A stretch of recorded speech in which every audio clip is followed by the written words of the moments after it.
अस्सलाम वालेकुम। हम आपको अब्दुल्ला ग्राफिक चैनल में खुश आमदीद कहते हैं। मेरा नाम आसिफ इकबाल है। आज हम माइक्रोसॉफ्ट एक्सेल की एक न्यू क्लास के साथ हाजिर हैं और आज की क्लास का टॉपिक है how to zoom in and zoom out in Microsoft Excel. ये जूम होता क्या है, हमें इसकी क्यों ज़रूरत पड़ती है, हम किन किन तरीक़ों से जूमिंग कर सकते हैं माइक्रोसॉफ्ट एक्सेल में, कब हमें जूम इन और कब हमें जूम आउट करना पड़ता है, यही सब कुछ सीखेंगे आज की इस क्लास में। तो आइए आज की क्लास स्टार्ट करते हैं। ये मेरे सामने माइक्रोसॉफ्ट एक्सेल की वर्कबुक एक ओपन है और इस वर्कबुक की वर्कशीट में मैंने कुछ डाटा एंटर किया हुआ है। अगर इस माइक्रोसॉफ्ट एक्सेल के इंटरफेस के मैं बिल्कुल इस स्क्रीन की लोअर साइड पे चला जाऊँ, बिल्कुल नीचे की तरफ, तो यहाँ पर आप ये देखें मुझे जूमर स्लाइडर नज़र आ रहा है। जब मैं इस पर क्लिक करता हूँ तो यहाँ पर आप ये देखें माउस पॉइंटर को लेके आता हूँ तो यहाँ पे जूम लिखा हुआ है, लेकिन इसके दाएँ बाएँ दो बटन हैं। एक अगर मैं दाएं तरफ आऊँ तो माइनस लिखा है, जब मेरा माउस पॉइंटर इस माइनस वाले निशान पे आता है तो लिखा हुआ आता है जूम आउट। इसका क्या मतलब है, जब मैं इस माइनस के बटन को प्रेस करूँगा तो आप ये देखें कि जो डाटा वर्कशीट में लिखा हुआ है उसका साइज़ छोटा होता चला जा रहा है, उसकी विजिबिलिटी मुश्किल होती जा रही है, अब उसको पढ़ना उसको देखना मुश्किल हो रहा है, तो इसको कहा जाता है जूम आउट। उसके बाद अगर इसी जूम स्लाइडर के मैं दाएँ जानिब मूव करूँ तो यहाँ पर प्लस का निशान मुझे नज़र आ रहा है और जब प्लस के निशान पे माउस का पॉइंटर आता है तो लिखा हुआ आता है जूम इन।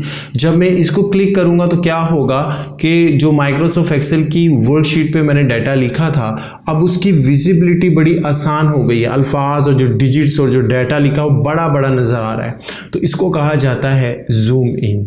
ये तो हुआ, और उसके अलावा यहाँ पर ये स्लाइडर भी मौजूद है। अगर इस स्लाइडर को मैं माइनस की तरफ मूव कर दूंगा तो ये जूम आउट हो जाएगा, और अगर इस स्लाइडर को मैं प्लस की तरफ मूव कर दूंगा माउस पॉइंटर से तो ये जूम इन हो जाएगा। ये तो हुआ स्लाइडर की मदद से जूम इन और जूम आउट करना। अब मैं आपको बताता हूं कि माउस के इस्तेमाल से हम जूम इन और जूम आउट कैसे कर सकते हैं। इस मकसद के लिए देखें, ये मेरे पास माउस मौजूद है और कीबोर्ड से कंट्रोल की को आपने प्रेस रखना है और ये जो ऊपर व्हील बना हुआ है माउस की, अगर आप इसे आगे की तरफ मूव करेंगे तो ये देखिए ये जूम इन करेगा, यानी जो डाटा वर्कशीट में लिखा उससे मजीद बड़ा बड़ा कर देगा, उसकी विजिबिलिटी को आसान कर देगा। और जब मैं इसको पीछे की तरफ मूव करूंगा इस व्हील को तो ये जो माइक्रोसॉफ्ट एक्सेल की वर्कशीट पे डाटा लिखा है उसको क्या करेगा, जूम आउट कर देगा, उसकी विजिबिलिटी थोड़ी सी मुश्किल होगी, डाटा यानी जो अल्फाज जो डिजिट्स लिखे हैं वो छोटे छोटे नज़र आएंगे। तो इस तरह से हम जूम इन और जूम आउट कर सकते हैं इस माउस पॉइंटर की मदद से। उसके बाद हम बात करते हैं कि ये जो रिबन होता है यहाँ पर भी जब हम इस आप कीबोर्ड से Alt W करेंगे तो हम यहाँ पर देखिए व्यू टैब में आ जाएंगे। जब हम व्यू टैब में आते हैं तो जूम का जो ग्रुप है वहाँ पर हमारे पास कुछ ऑप्शन मौजूद हैं। यहाँ पर ये जूम है, 100% जूम है और जूम टू सिलेक्शन है। पहले मैं बात करता हूँ 100% जूम की। जब मैं इस पर क्लिक करूँगा तो जो वर्कशीट पे डाटा लिखा होगा ये इसको 100% जूम कर देगा। उसके बाद मैं क्या करता हूँ कि मैं वर्कशीट से थोड़ा सा डाटा जो है ना कुछ सेल सेलेक्ट कर लेता हूँ। सेलेक्ट करने के बाद यानी मैंने सिलेक्शन कर ली है, अब मैं ये चाहता हूँ कि ये जो मैंने सेल सेलेक्ट किए हैं, ये जो एरिया सेलेक्ट किया, सिर्फ यही पोर्शन जो है वो जूम हो। तो फिर उसके लिए यहाँ पर ये बटन मौजूद है जूम टू सिलेक्शन का, आपने इसको प्रेस करना है। जैसे ही आप इस पर प्रेस करेंगे तो वो एरिया जो आपने सेलेक्ट किया था, जो सेल आपने सेलेक्ट किए थे, सिर्फ वो ही जूम इन हो जाएंगे, यानी उनकी विजिबिलिटी आसान होगी, बड़े बड़े होकर आपके सामने आएंगे। उसके बाद लास्ट में यहाँ पर एक और बटन होता है जो जूम लिखा होता है, जब हम इसे क्लिक करते हैं तो यहाँ पर वो डिफरेंट ऑप्शन एक बॉक्स में दे रहा होता है। वो क्या कहता है कि आपने 200% जूम करना है, 100% करना है, 75 करना है, 50% करना है, 25% करना है, कितने परसेंट जूम करना है, एक तो वो ये ऑप्शन देता है। इसमें से मसलन अगर आप 200% जूम करना चाहते हैं, सिलेक्ट कर दें, ओके कर दें, तो ये 200% जूम करेगा। और अगर ऐसा नहीं चाहते आप अगर 25% जूम करना चाहते हैं तो इसको सिलेक्ट करेंगे और ओके करेंगे।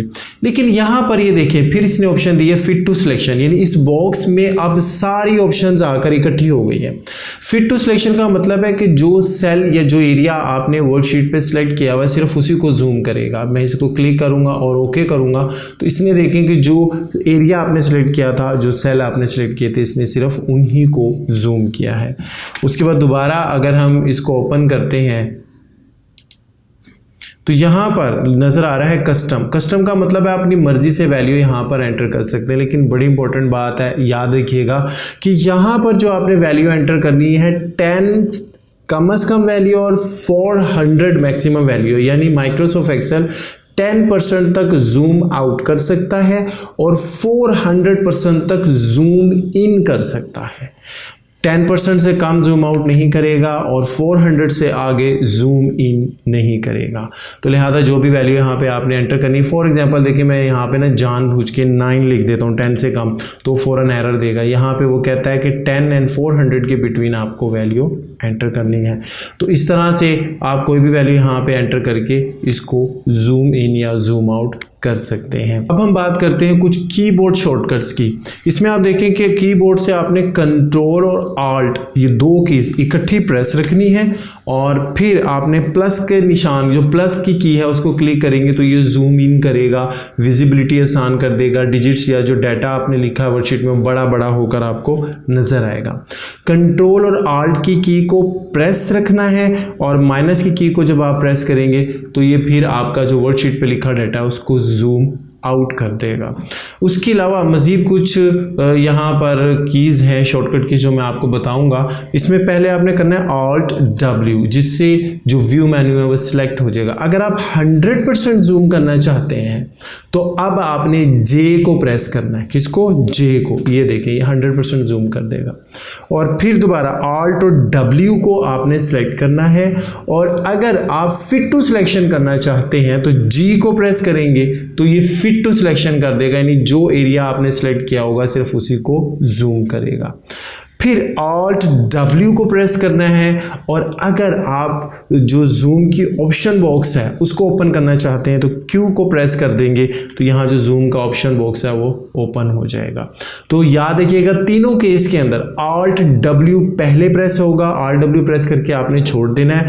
100% जूम करना है तो J को प्रेस कर दें, अगर आपने फिट टू सिलेक्शन करना है तो G को प्रेस कर दें और अगर आपने ऑप्शन बॉक्स ओपन करना है तो Q को प्रेस कर दें। ये था माइक्रोसॉफ्ट एक्सेल में जूम इन और जूम आउट करना। जूम होता क्या है ये हमने सीखा और जूम इन और जूम आउट इनमें क्या डिफरेंस है और ये हम कैसे कर सकते हैं, माउस के ज़रिए कैसे होगा, जूम स्लाइडर के ज़रिए कैसे होगा, जो हमारे पास रिबन पर बटन मौजूद हैं उनकी मदद से कैसे होगा, कीबोर्ड शॉर्टकट्स क्या होते हैं, ये सब हमने आज की क्लास में सीख लिया।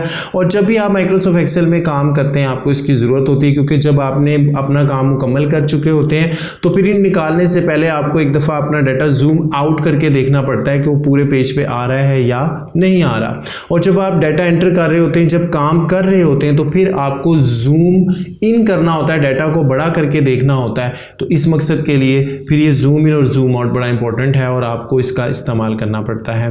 तो उम्मीद करता हूँ आज की क्लास आपके लिए बड़ी इंफॉर्मेटिव रही होगी। अब्दुल्ला ग्राफिक चैनल को सब्सक्राइब कीजिएगा, हमारी वीडियो को लाइक शेयर कीजिएगा। नेक्स्ट वीडियो का हमारा टॉपिक होगा arrangement of Microsoft Excel workbook, यानी जो डिफरेंट माइक्रोसॉफ्ट एक्सेल की वर्कबुक अगर हम ओपन कर लेते हैं तो उसको एक ही स्क्रीन पर हम किस तरह से अरेंज कर सकते हैं, ये सब कुछ सीखेंगे हम नेक्स्ट क्लास में। हमारी नेक्स्ट क्लास का इंतज़ार कीजिएगा। अपना बहुत ख्याल रखिएगा। अस्सलाम वालेकुम।